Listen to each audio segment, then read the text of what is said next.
আসসালামু আলাইকুম রহমতুল্লাহ বারাকাতুহু। আজকে যে বিষয়টি নিয়ে আলোচনা করব সেটি হচ্ছে অনলাইনের মাধ্যমে যে পণ্য ক্রয় করা হয়, এই পণ্যের মধ্যে কিছু একটা বিশেষ পণ্য থাকে যে মিস্ট্রি বক্স। যেমন দারাজ থেকে অনেকেই মিস্ট্রি বক্স কিনেন আমাদের ভাইয়েরা যারা অনলাইনে কেনাকাটা করেন। আজকে আমরা জানবো যে এই মিস্ট্রি বক্স কেনা জায়েজ আছে কিনা ইসলামে। এই বিষয়টি জানতে হলে প্রথমত আপনাকে এই বিষয়ে শরীয়তের যে উসুল যে মূলনীতি সেটা বুঝতে হবে।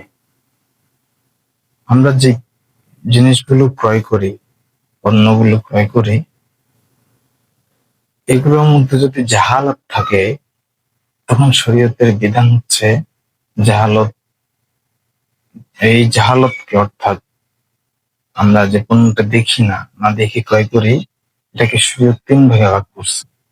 এটা হচ্ছে জাহালতে ফাহেসা, জাহালতে মুতাওয়াসসিতা আর জাহালতে ইয়াসিরা। ফাহেসা মানে হচ্ছে একবারে যেই জাহালাত, যে অজ্ঞতার কারণে আসলে ভেজাল সৃষ্টি হয়, ঝগড়া লেগে যায় অথবা ঝগড়া লাগার উপক্রম হয়।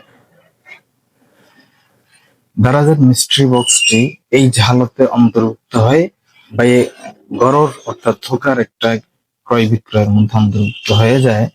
তাই এই ক্রয় বিক্রয়, দারাজের এই মিস্ট্রি বক্স ক্রয় বিক্রয় সম্পূর্ণ হারাম এবং এর থেকে আমাদের বিরত থাকতে হবে।